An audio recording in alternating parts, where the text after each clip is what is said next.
Bonjour à toutes et à tous. Dans cette petite, nous allons répondre au défi de créer un LMS, donc c'est-à-dire un Learning Management System, donc un espace pour les écoles, les universités, les organismes de formation, pour créer donc des cours en ligne et pouvoir les diffuser à ses apprenants.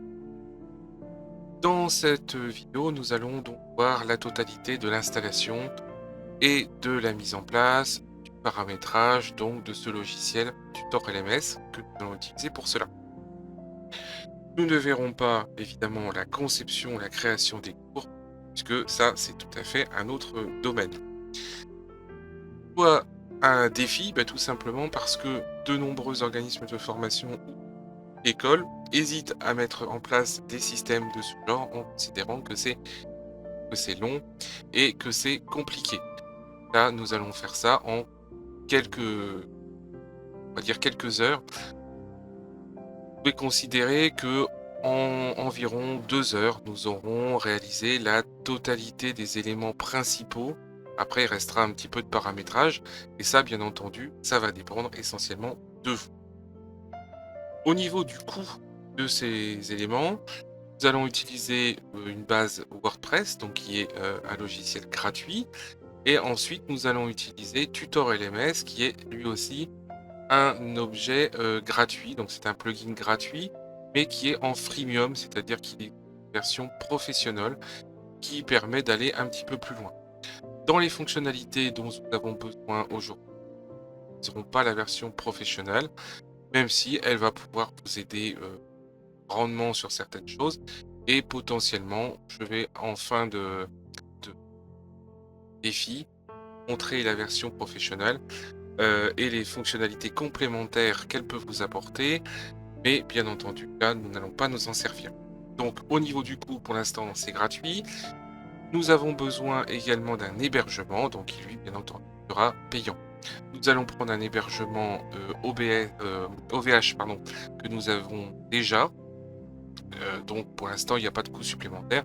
Il faut payer entre 2 et 5 euros par mois pour un hébergement de qualité.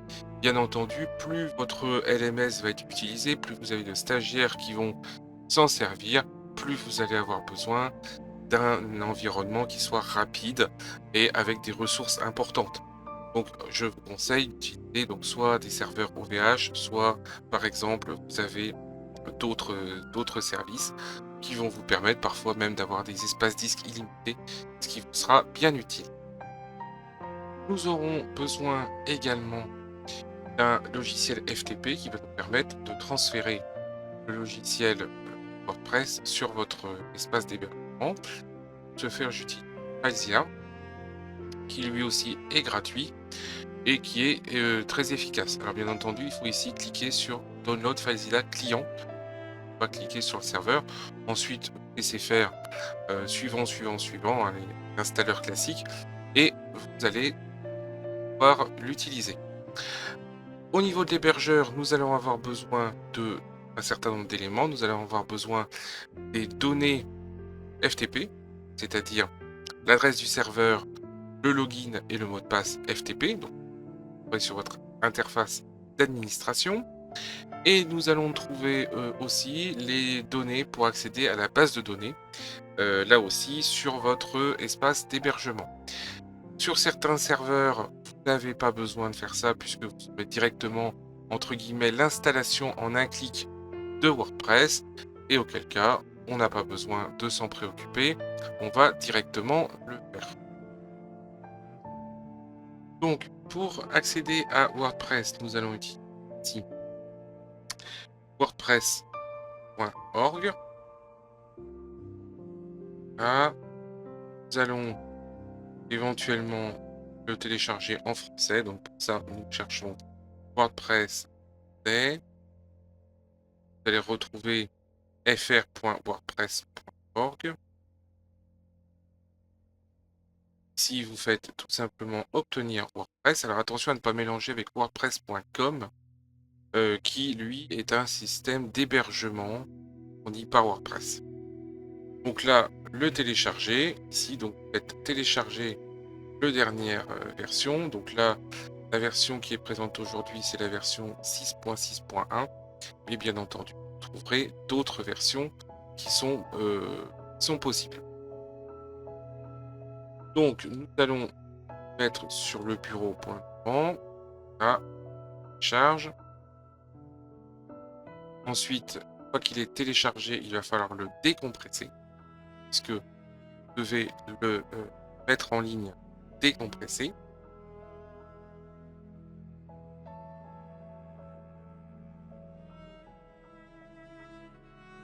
Voilà, donc là, il me reste 3 secondes.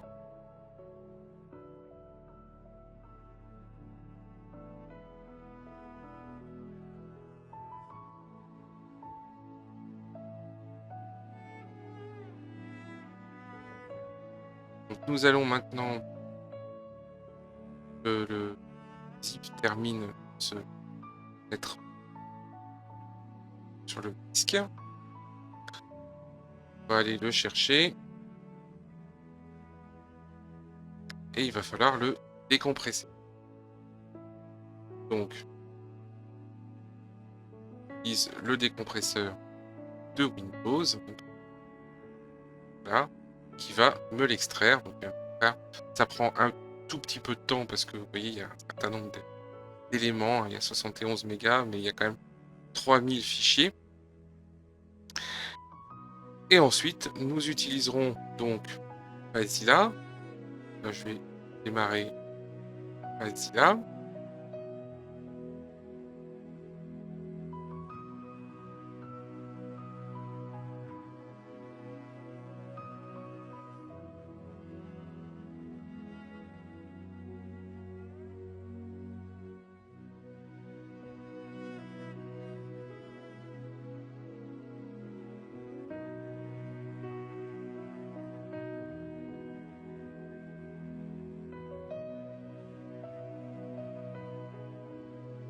Là, FileZilla se présente comme ceci. Ici, vous utilisez votre gestionnaire de site.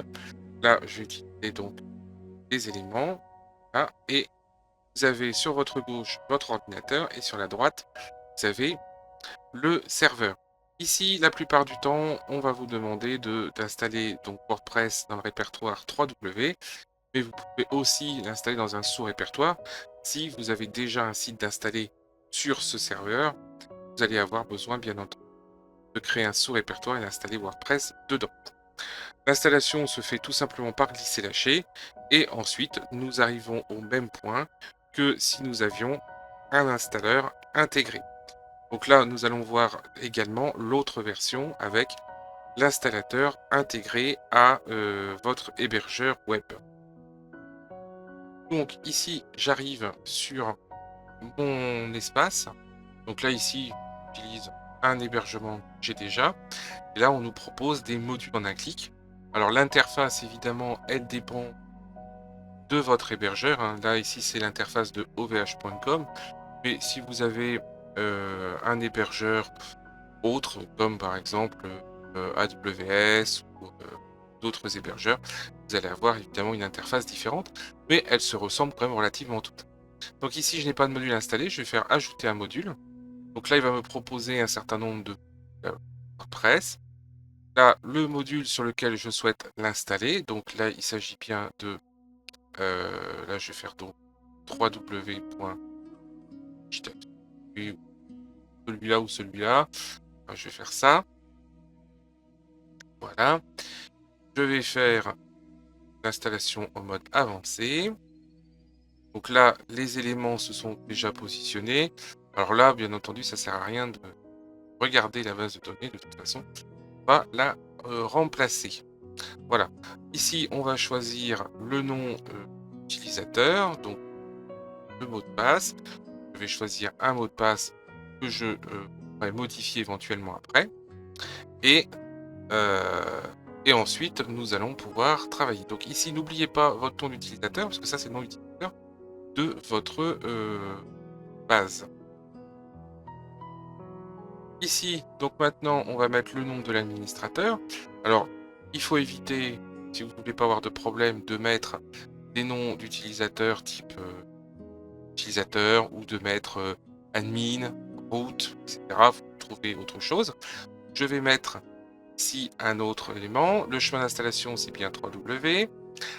La langue, je vais mettre en français. Ici, le domaine, c'est bien www.digitalsup.com, sup.fr. Je vais faire l'un ou l'autre. Voilà. D'ailleurs, je crois que je peux, voilà, je peux changer. Hein. Voilà, et comme je le souhaite. Donc ici, je vais mettre mon nom d'administrateur. Ici, moi, je vais mettre pour changer, je vais mettre, allez, 2. Voilà. Je vais choisir un mot de passe.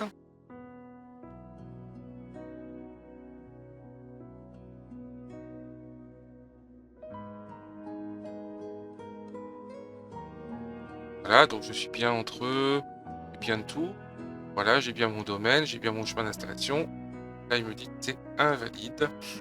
Alors, au moins une lettre majuscule, au moins une majuscule, c'est là. Ah oui, en effet. C'est vrai, on n'a pas le droit de caractères spéciaux. On valide. Voilà. Là, donc pareil, voilà, ici, je l'ajoute. Donc, si vous n'avez pas de système en un clic, vous pouvez directement le faire depuis votre FTP, comme on l'a vu tout à l'heure avec FileZilla. Donc, j'ai créé un répertoire pour pouvoir y indiquer et ajouter cet élément, donc que j'ai appelé LMS. Lorsque vous avez décompressé WordPress, vous allez récupérer un fichier qui contient donc un dossier qui s'appelle lui aussi WordPress. Il ne faut pas mettre ce répertoire dans le serveur, il faut l'ouvrir. Et ensuite, vous faites un CTRL A pour tout sélectionner. Puis, là encore, vous allez le mettre dans LMS. Alors, ça peut prendre un petit bout de temps, puisqu'il y a quand même plusieurs milliers de fichiers à passer. Là, vous voyez ici les transferts se réaliser. Voilà. Donc, je vais faire une petite pause sur la vidéo et ensuite, on reprendra dès que les fichiers seront en ligne. J'ai maintenant que c'est fini, je vais sur la page de démarrage de mon WordPress. La page de démarrage se met automatiquement sur la config. Donc ici, comme le WordPress vous le rappelle, vous avez besoin du nom de votre base de données, de l'identifiant, de votre mot de passe de base de données, de l'autre de la base de données et de la préfixe de table si on souhaite avoir plusieurs WordPress sur la même base de données. Je fais, c'est parti. Donc maintenant, je récupère les différents éléments. Donc le nom de ma base de données, je vais le chercher directement sur le serveur. Hein, comme je vous avais dit tout à l'heure, la plupart des services d'hébergement vous donnent directement toutes ces informations. Vous allez chercher dans base de données et vous allez avoir la totalité. Ensuite, je vais indiquer mon identifiant, le mot de passe, l'adresse de base de données, le préfixe des tables que je souhaite mettre. Ici, je vais remplacer WP par autre chose de façon à éviter que mon site soit trop facile à hacker. Et ensuite, je vous retrouve dès que j'ai appuyé sur envoyer. C'est maintenant fait. Ici, donc votre WordPress vous dit c'est parfait, vous avez passé la première étape. Donc il peut communiquer avec votre base de données, ce qui veut dire que maintenant ça fonctionne. Je vais lancer l'installation. On va me demander le titre du site, donc je vais indiquer Digital Sup. Je vais mettre mon identifiant, donc là je vais mettre Dieu comme j'avais prévu de le mettre tout à l'heure.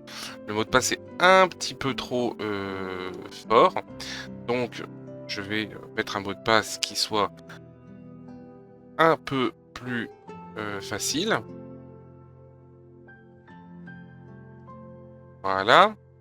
Et je vais indiquer mon email, donc je vais indiquer email professionnel, donc aurélien@sylvain-larochelle.com. Pour le moment, je vais laisser comme ça, je vais installer WordPress. Donc, WordPress va s'installer, alors ça prend un petit peu de temps.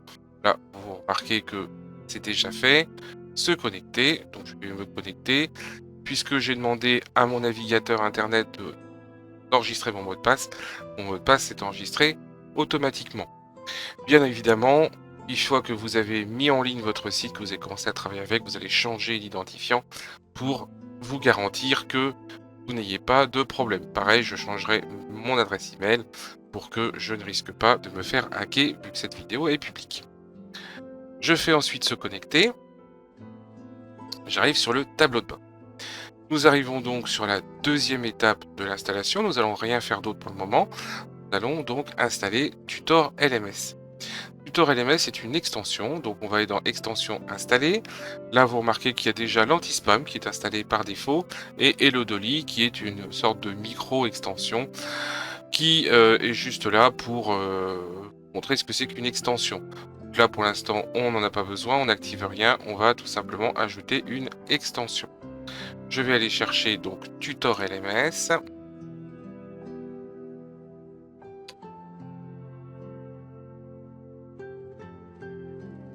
Voilà, Tutor LMS, e-learning online course solution. Voilà, très bien. Je fais installer maintenant. Là, vous remarquez que la dernière mise à jour d'il y a 3 semaines, c'est très important lorsque vous utilisez un système en ligne, surtout tout ce qui va concerner beaucoup de données personnelles de vos stagiaires. Eh bien, c'est très important d'utiliser donc des choses qui sont mises à jour très régulièrement. On fait ensuite activer. Et là, voilà, mon Dieu, bienvenue sur Tutor LMS, merci de nous avoir choisi. Donc là, on va commencer. Là, ici, on va mettre en place notre plateforme. Donc, on a le choix soit d'utiliser du solo, soit d'utiliser du place de marché. On va faire du place de marché, ça va permettre de mettre plusieurs formateurs directement sur le système. On va faire les réglages généraux. Donc ici, est-ce qu'on autorise les profils formateurs? Oui, bien sûr. Est-ce qu'on utilise les profils apprenants? Bien sûr aussi, ça va permettre aux apprenants de pouvoir récupérer des petites médailles quand ils ont fini de terminer un cours, c'est pas mal. Le permalien d'une leçon, donc là, on va laisser, on va le mettre en français. C'est plus sympa. Voilà. Permalien de la leçon cours. Et on fait suivant. Le réglage des cours, donc on affiche la bio du formateur ou de la formatrice, oui. On autorise un forum de questions-réponses sur chaque cours, pourquoi pas. Ici, c'est le nombre de cours qui sont présents par ligne. Donc il me propose 3 cours, c'est pas mal. Alors attention, c'est une valeur pour les ordinateurs. Lorsque vous êtes sur mobile, ça va se réduire et souvent ça passera à 1. Donc c'est plutôt pas mal. Si vous avez des cours qui sont très importants, que vous voulez mettre en avant, eh bien dans ces cas-là, vous en mettez plutôt 1. 12 cours par page, c'est pas mal, ça permet d'éviter de s'encombrer et logiquement, si vous avez après plus de cours, vous en mettrez plus, mais faites attention parce que ça devient lourd et ça ne donne pas envie aux gens de venir dessus.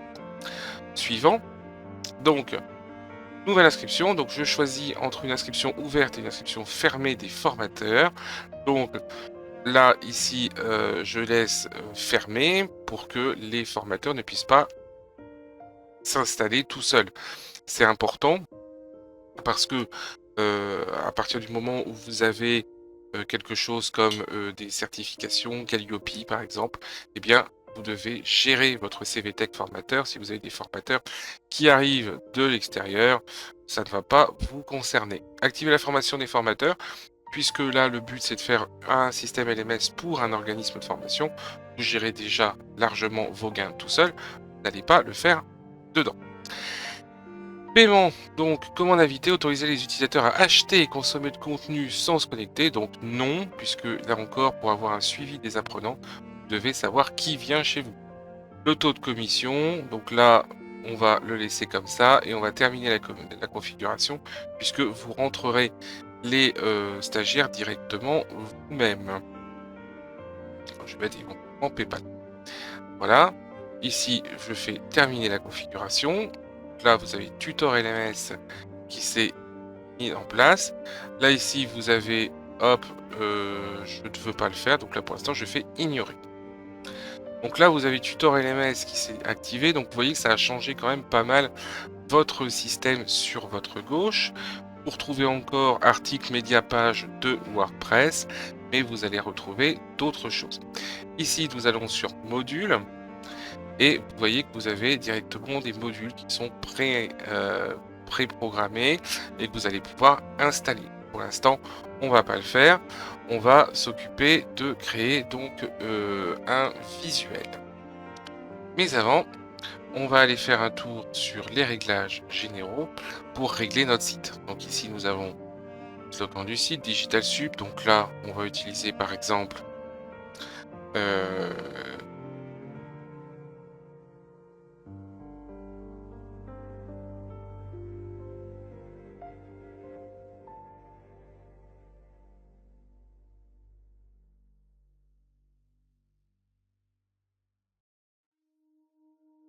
voilà. On rajoutera l'icône du site qui va apparaître ici. Là, ici, donc l'adresse URL, c'est bien celle-là. L'adresse web du site, c'est bien celle-ci aussi. Je changerai cela après pour pouvoir mettre directement digitalsup.com et que ça redirige vers LMS. Là, ici, donc, j'enlève le tout le monde peut s'inscrire pour éviter les problèmes. La langue du site est en français, le fuseau horaire, c'est bien Paris. Le format de date, on est bien le 24 août 2024. Il est bien 18h10. La semaine commence bien le lundi. Je vais modifier également les permaliens. Les permaliens par défaut, donc là, ici, ils sont correctement positionnés. C'est-à-dire qu'on a bien le titre de la publication. C'est mieux pour votre référencement. Une fois que nous avons fait ça, nous allons pouvoir maintenant aller chercher un thème. Alors, il existe des milliers de thèmes sur WordPress. La plupart du temps, ils vont avoir besoin d'être programmés, paramétrés pour fonctionner correctement avec Tutor LMS. Donc, nous, on va utiliser un thème qui s'appelle Tutor Starter.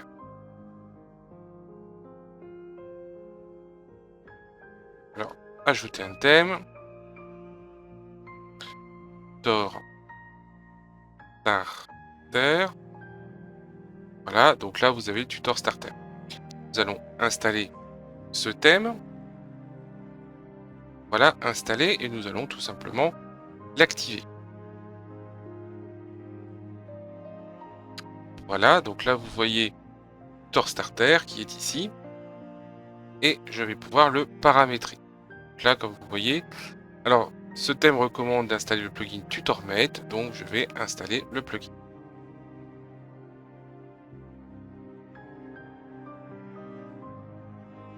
Voilà, donc je vais retourner sur les plugins requis, je vais l'activer, et il n'y a plus rien. Donc maintenant je retourne sur Tutor Starter, et Tutor Starter va me proposer donc des sites de démarrage. Je pourrais démarrer avec rien, ça serait le mieux, mais on va utiliser un site de démarrage, ça va aller plus vite.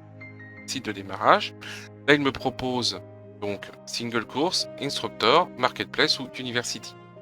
Single course, c'est pour les cours uniques, c'est-à-dire vous créez un site pour vendre un cours, comme par exemple un cours sur la conception de site internet WordPress.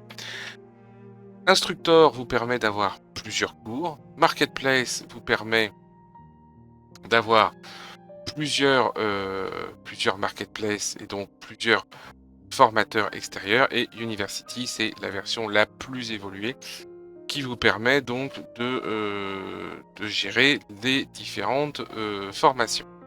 Donc là, nous allons faire, eh bien, nous allons faire Instructor, c'est pas mal. Voilà, et on va faire importer. On a le choix entre Elementor ou Gutenberg. Alors personnellement, je ne suis pas un fan du tout de Gutenberg, donc nous allons utiliser Elementor. Donc là, il me dit que WooCommerce n'est pas installé, Elementor n'est pas installé, et module Elementor Tutor LMS n'est pas installé. On va le faire après. Vous remarquez ici, là, vous avez aussi WooCommerce, et là, par contre, je crois que si vous l'avez aussi. Donc là, nous allons utiliser soit Instructor, soit University. Donc là, moi, je vais utiliser University. Elementor, et je fais Import Now. Donc là, mon site va s'installer, ça va prendre quelques minutes. Et une fois que mon site sera installé, donc là, vous voyez, il installe donc Tutor LMS, voilà, qui était déjà installé. Il a installé Elementor, il va installer WooCommerce et le paramétrer pour son usage. Alors bien entendu, si vous ne voulez pas vendre de l'information directement depuis votre site LMS, vous aurez la possibilité bien sûr de désactiver le menu et donc de désactiver la fonctionnalité.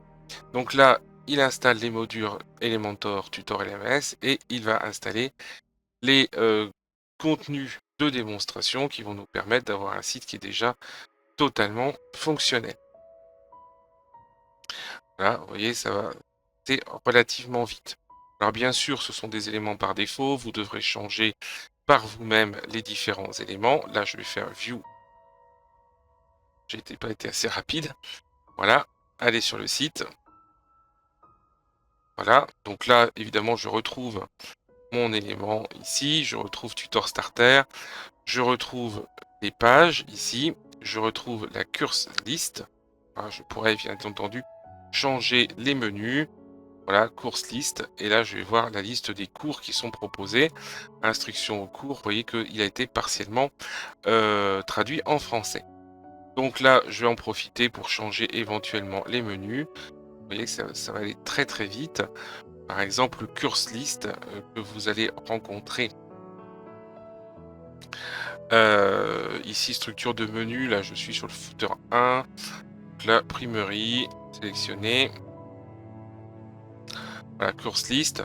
Voilà, hop, titre de la navigation. Il se fait la liste des formations.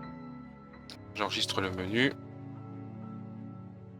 Voilà, et si vous retournez sur le site, vous allez retrouver liste des formations ici. Et c'est vraiment extrêmement simple.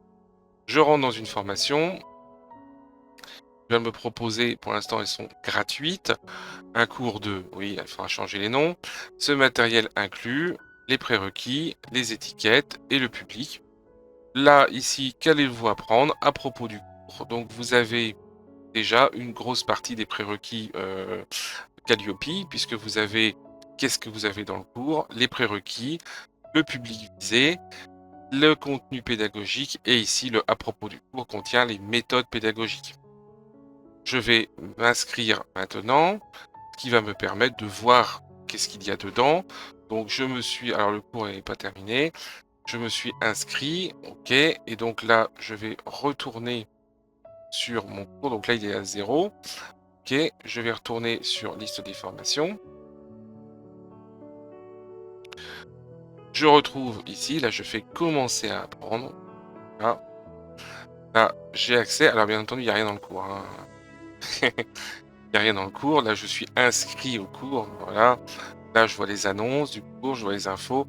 Là, normalement, je devrais voir les contenus du cours, mais bien entendu, je ne l'ai pas. Lorsque j'ai terminé, je fais terminer, voilà, tout niveau, et je n'ai plus accès au cours puisque je l'ai potentiellement terminé.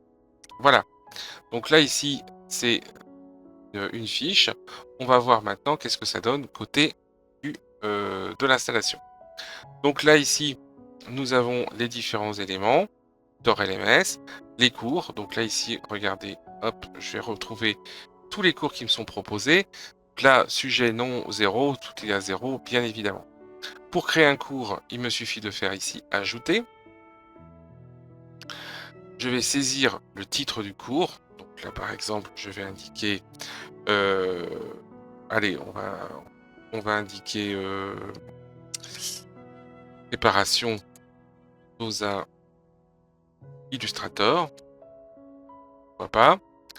Là, ici, je vais pouvoir ajouter un contenu. Alors, l'auteur, Dieu, il faudra peut-être le changer quand même, ça sera pas sympa. Catégorie de cours, donc là, vous voyez que les catégories ne me concernent pas trop. Là, on va faire tout simplement bien infographie. Voilà. Donc là, je vais ajouter ma nouvelle catégorie, infographie, qui apparaît ici. Je peux mettre des étiquettes, donc Illustrator, Adobe. Ah, je crois qu'il a déjà trouvé quelque chose. Déjà des choses, hein. Adobe Photoshop. Il n'a pas trouvé. Ok. Donc là, je vais indiquer Adobe Illustrator. Illustrator. Faut éviter de faire des fautes dans les étiquettes, sinon ça ne sert pas à grand chose. Le schéma, donc là ici on va avoir le format, donc par exemple organisation, vidéo, etc. On va avoir le nom, l'URL de l'image, la description, etc., etc. Donc ça c'est le tuteur. Ici, que vais-je apprendre? Donc là je vais indiquer l'utilisation de Adobe Illustrator pour TOSA. L'audience visée, tout public. La durée totale du cours, alors pour l'instant je la connais pas, je vais mettre allez, 40 heures. Voilà, 40 heures. Voilà, matériel inclus, donc vidéo. On va avoir aussi exercice à rendre, forum de discussion, prérequis, utilisation de Microsoft Windows, de Apple Mac OS. Voilà, et je vais publier ce cours.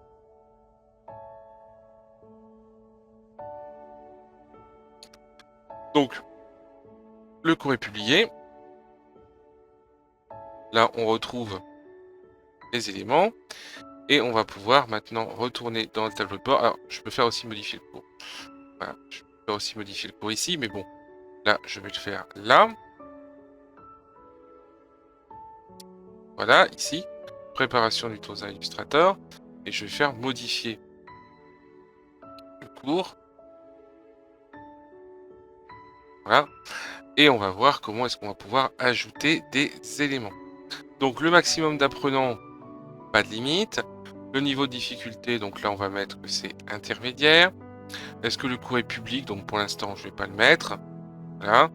Et conducteur de cours, tout simplement, ici, je vais pouvoir ajouter un nouveau sujet. Donc là, je vais mettre découvrir Adobe Illustrator.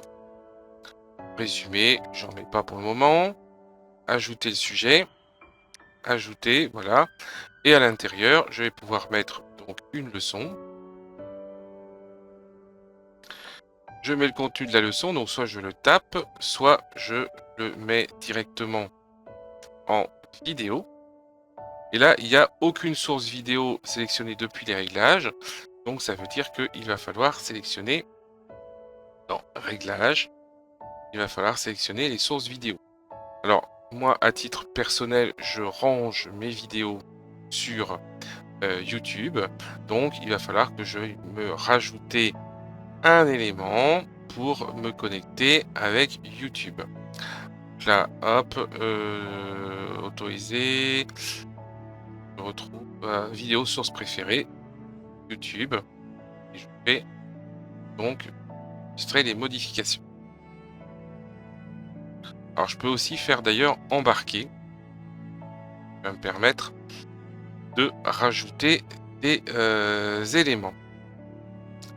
Donc je vais retourner sur mon cours. Je vais faire préparation, ici, modifier.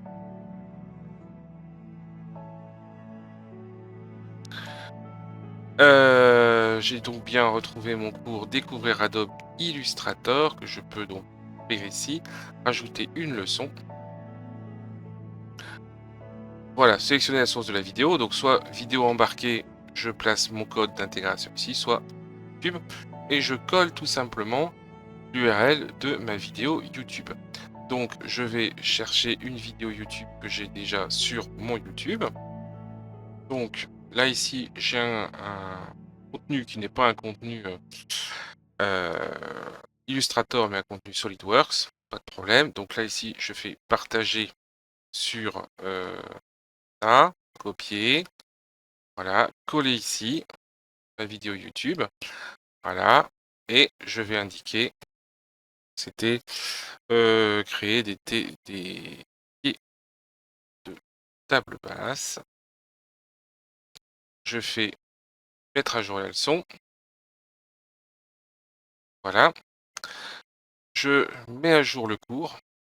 Mieux. Et je vais regarder à quoi ça ressemble.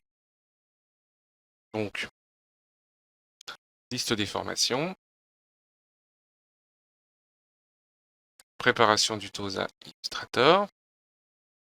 Alors, je ne suis pas inscrit, je vais m'inscrire. Et là, je fais tout simplement commencer à apprendre.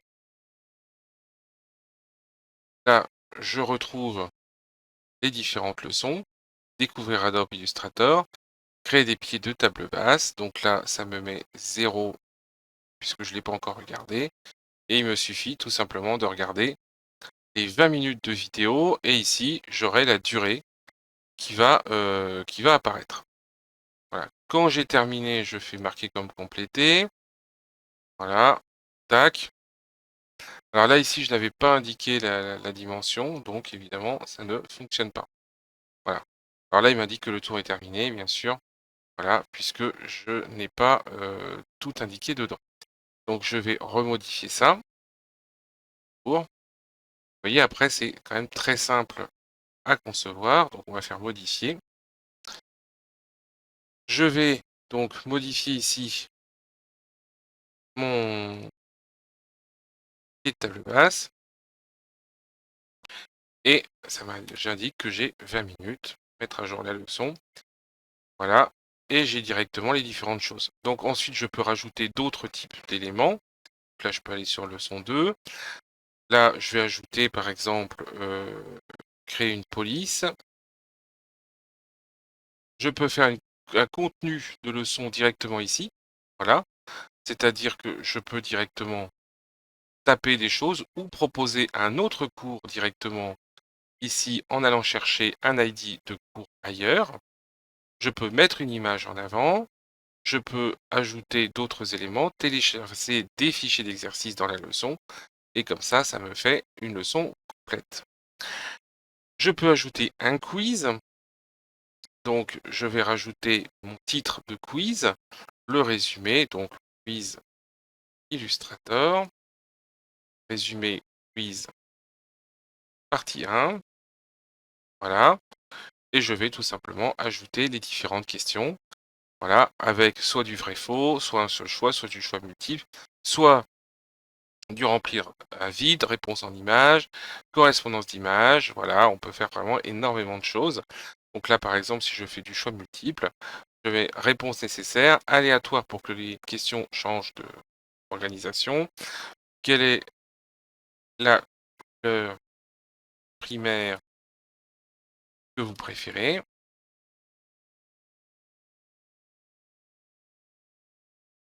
Voilà. Et là, je vais choisir les options. Donc, vert,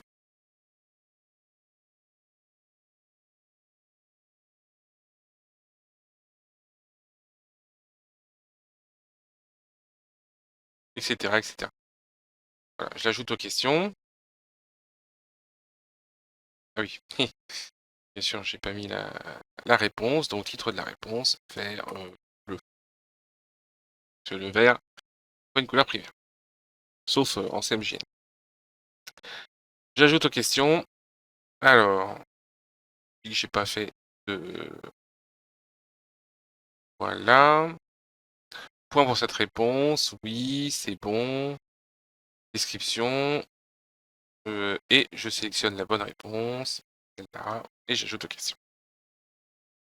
J'enregistre et suivant. Voilà. Est-ce que j'ai une limite de temps? Oui, non. Est-ce que je peux réessayer ou pas? Le nombre de tentatives autorisées, par exemple 10. Et la note pour pouvoir passer à l'étape suivante. 80%. Voilà, c'est updaté. Et là, vous voyez que le quiz est bien apparu. Maintenant, je fais mettre à jour. Et on va voir comment est-ce qu'on va pouvoir donc s'enregistrer dans la prochaine vidéo. Voilà. Donc là, vous avez votre système LMS qui est installé avec un thème. On va voir donc la prochaine fois, dans la prochaine vidéo, comment eh bien, mettre à jour ces éléments, personnaliser le site smartphone, modifier nos menus, ajouter des apprenants, etc. Et surtout, comment, eh bien, comment créer nos cours et comment bloquer les cours pour que les personnes ne puissent pas se mettre dessus tout seul. Voilà, donc là, je retourne sur le site. Voilà, le site, donc là, ici, bien entendu, il faudra qu'on change aussi également l'image. Voilà, hop, ici. Et on verra comment on va pouvoir donc empêcher les personnes de venir un petit peu n'importe où. Voilà, donc là, ici, vous avez aussi également les thématiques. C'est assez intéressant. Et vous avez ceci que nous allons pouvoir régler par la suite. Voilà, cette vidéo est maintenant donc terminée. Là, vous remarquez que nous avons mis à peu près 30 minutes pour l'installation. Le paramétrage du visuel va vous prendre environ une petite heure. Ensuite, le plus long, bien sûr, ça sera de créer les formations. Je vous souhaite une bonne soirée et vous dis à bientôt pour la prochaine vidéo et la suite de ceci.